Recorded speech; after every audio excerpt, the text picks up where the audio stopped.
मंत्रम अक्षरम नास्ति नास्ति मूलम मनोपदम अयोग्य पुरुषो नास्ति तत्र दुर्लभ। श्री विद्या हमारा प्रयास। आइए गुरु वंदना से कार्यक्रम का प्रारंभ करते हैं। ओम श्री दक्षिणामूर्ति गुरुवे नमः। ओम शांतं त्रिनेत्रं विजुतान्ति शुभ्रं संविप्रतं लोकसुवै तदुर्वे मुक्ताक्षमालां कलशं सुधाया स्वीयानमुद्रामपि पुस्तकं च दिव्यांबरं चन्दनगन्धलेपै समुज्ज्वलाङ्गं मणिरत्नकैः च वीरासनस्थं च शशाङ्कचूडं श्रीदक्षिणामूर्तिगुरुं स्मरामि। होत्रागृहोत्रागृहविश्वहोत्री होमादिसर्वाकृतिभासमानम् यद्ब्रह्म तद्बोधवितारणीभ्यां नमो नमः श्री गुरुपादुकाभ्याम्। एक बार फिर से आप सभी का हार्दिक स्वागत है। अभिनंदन। और अनोखी नदी की कड़ी और उसकी दूसरे आवरण का जो चरित्र है उसकी चर्चा कर रहे हैं। उस कड़ी में आगे बढ़ेंगे और चर्चा का शुभारंभ करते हैं। दोस्तों, जब महाभारत का युद्ध हो रहा है, युद्ध में जब कौरव पांडव की दोनों सेनाएं आमने सामने कुरुक्षेत्र में खड़ी हुई, तो अर्जुन ने भगवान श्री कृष्ण से कहा कि हे बात, आप मेरे रथ को वहां बीच में ले चले, जिससे मैं दोनों सेनाओं के मध्य में स्थित होकर के सबको ध्यान से देख। अर्जुन के इस तरह कहने पर भगवान ने जो सारथी उन्होंने रथ आगे बढ़ा दिया और ठीक मध्य में ले जा रहे थे रथ को। जब उन्होंने कौरव सेना को देखा और अपनी सेना को देखा, तो हर तरफ उनके अपने ही सगे संबंधी युद्ध के लिए तत्पर थे। ये स्थिति देख करके उनके मन में जो है बड़ा संशय होता है, और संशय का आलम ये था कि जो धनुष बाण था, जो उनका गांडीव था, वो उनके कंधे से गिर गया और जो उनका रंग था वो एकदम लाल पड़ गया, जो चमड़ा जो जलने लगा उनके अंदर के ग्लानि से, और वो खड़े रहने में भी रथ पे समर्थ हुए, गिरने की स्थिति में आ गए। तो भगवान ने उनको इस स्थिति को भाप करके उन्हें उस रण क्षेत्र में ही उन्हें ज्ञान का उपदेश, उसमें उन्होंने अपने दिमाग में ये रखा कि किस तरह से किसी भी व्यक्ति को द्वंद्व से ऊपर किया। तो उन्होंने सर्वप्रथम जो श्लोक उन्होंने कहा, निर्द्वंदो महाभावो नियतं कुरु कर्मत्वं कर्म ज्यायहि अकर्मणः शरीर यात्रा अपि च तेन प्रसिद्धि अकर्मणः। तो उन्होंने अर्जुन से कहा कि जो नियत कर्म है वो, यानी अगर तुम क्षत्रिय हो, एक योद्धा की तरह मैदान में आए हो, तो और तुम्हारे पास धनुर्विद्या का ज्ञान है, तो तुम्हारा जो धर्म है वो क्या है, वो पहले से ही नियत है कि तुम्हें युद्ध करना है। सामने कौन खड़ा है कौन नहीं है इसका परवाह, इसका ये विषय चिंतन का तुम्हारा नहीं।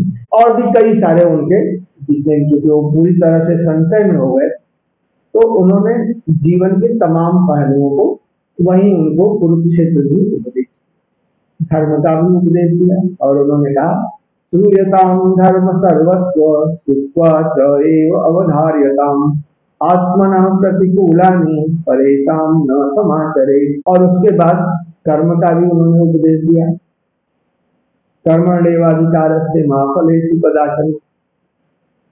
ये तमाम जो उन्होंने उनको सूत्र दिया कि यदि तुम्हारा इस तरह का विद्या है, इस तरह का हुआ, तो तुम्हारा ये दायित्व है कि तुम युद्ध करो, और रणभूमि में पीछे हटना जो है तुम्हारे उसमें हतो वा प्राप्त स्वर्गम जित्वा वा भोक्ष्यसे, एक योद्धा का जो है ये।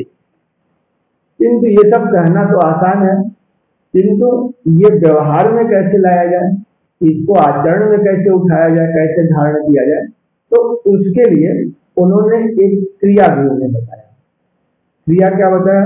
समं काय शिरोग्रीवं धारयन् अचलं स्थिरः संप्रेक्ष्य नासिकाग्रं स्वं दिशः च न अवलोकयन्। उन्होंने कहा कि जो है अपने जो शरीर है उसको बराबर करके धारयन् अचलम स्थिरः, अपना जो गर्दन है उसको एकदम अचल उससे धारण करो और संप्रेक्ष्य नासिकाग्रं स्वं, अपनी नासिका के अग्रभाग को देखो और क्या कहते हैं? दिशः च न अवलोकयन्, और कहीं नहीं देखना, अपना जो ध्यान है वो इसी मूल बिंदु पर केंद्रित है। ये उन्होंने अभ्यास। तो ये तो है उस धनुर्धर की स्थिति जो कि अपने विद्या में निपुण था और उसके बराबर कोई भी जो है उस समय वर्तमान में योद्धा नहीं, और जिसके सारथी भगवान स्वयं। किंतु वो भी जो है जो शिक्षा ग्रहण किया था उससे विचलित हो गया, क्योंकि उसे व्यवहार में वो सारी चीजें का ज्ञान नहीं कि हमारा धर्म क्या है, हमारा स्वभाव क्या है। तो इसलिए जो है भगवान ने ये अर्जुन को उपदेश किया और उसी के माध्यम से हम सबको भी कहा कि आप जो है सर्वप्रथम क्या करो? नियतम कुरु कर्म, यानी आपका जो नियत कर्म, ये जो जीवन है ये किसी की इच्छा से नहीं है, ये तो चला आ रहा है, पता नहीं अगले जन्म में क्या है, फिर क्या होंगे ये पता नहीं है। तो जब आत्मा प्रवेश करती है तो उसी समय पुराने संस्कार से उसका जो कर्म है वो उसके उसमें चित्त में बैठ जाता है। तो यही भगवान ने कहा नियतम कर्म जाए। किंतु ये नियत कर्म जो है हम कैसे जाने? तो इसके लिए अभ्यास करना। ये जो समस्त कड़ी चल रही है श्री विद्या मानव कल्याण फाउंडेशन की ओर से, वो अभ्यास कैसे किया जाए? तो अभ्यास का जो व्यवस्थित क्रम है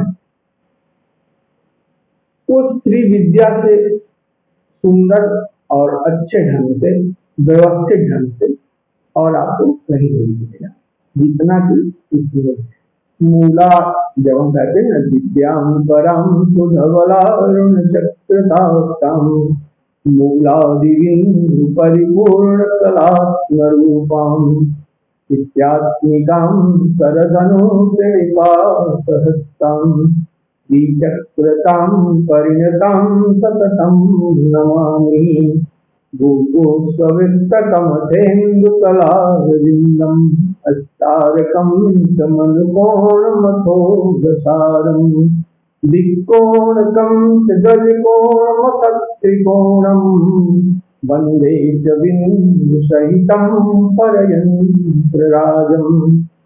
ये जो हमारा मूल श्लोक है, हमारे जीवन की समस्त कहानी इसी श्लोक में समाई। मूलादि बिंदु, हमारी जो यात्रा है वो बिंदु से प्रारंभ होती है। बिंदु मतलब वही एक छोटी सी इच्छा, कोई छोटी सी इच्छा और उसको करने की लगन, तो उस बिंदु में वो समाया हुआ है। लेकिन वो जो बिंदु है उसमें तमाम सामर्थ्य है, क्योंकि वो उस पराशक्ति से डायरेक्ट वो जुड़ा हुआ है। किंतु हम जब इस संसार में आते हैं, सृष्टि में आते हैं, तो हमारे ऊपर आवरण पड़ जाता है। तो हमें अभ्यास क्या करना है कि उस आवरण का भेदन करते हुए अपना जो मूल, जो पराशक्ति से डायरेक्ट जहां पे ऊर्जा आ रही है और बिंदु से टकरा रही है, तो वहां तक हमें पहुंचना है।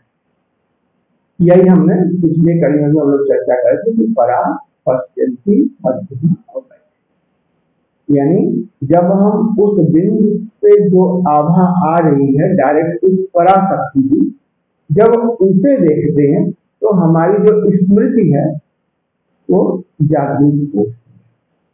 भगवान श्री कृष्ण ने जब सारा उपदेश दे दिया तो अर्जुन ने 18वें अध्याय में जाके कहा नष्टो मोह स्मृति, यानी हमारा जो मोह माया का आवरण था वो सब हट गया है और अब मैं अपनी स्मृति में वापस।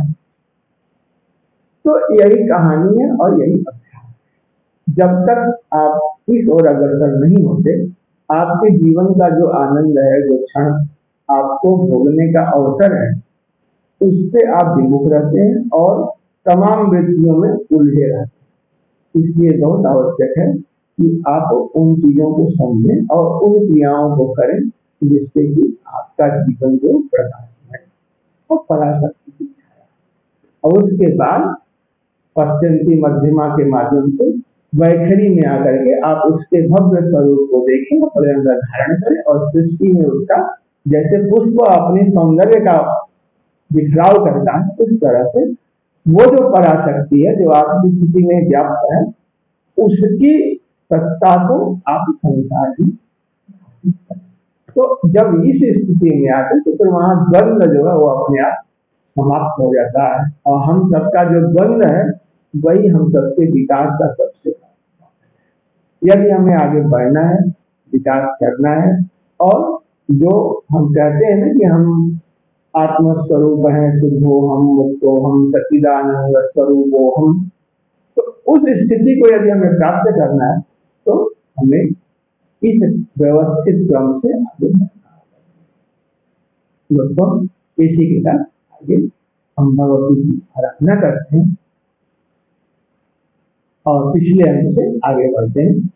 अहंकारिणीं ज्ञान शरीरिणीं च श्रीगंधहस्तां विद्युज्यरूपां कारिणीं चैव डकारिणीं च ढकारिणीं चैव डकारिणीं तां डकारिणीं स्थाणिकमूर्तिरूपां दाक्षायणीं चैव तथा धात्रीं नादामथो पर्वतराजकन्यां हेत्कारिणीं बन्धनिकां तथा तां श्रीभद्रकाली मत विष्णुमायां श्रियं च खण्डां च सरस्वतीं च पुनः च तां हंसवतीं समस्ता एकोन्नतिं शुभमातृकाता अमोस्मितास्या चरिपाशहस्ता समुद्य आदित्यनिभा त्रिनेत्रा रक्तांबरा चंद्रकलावतंसा। इसी के साथ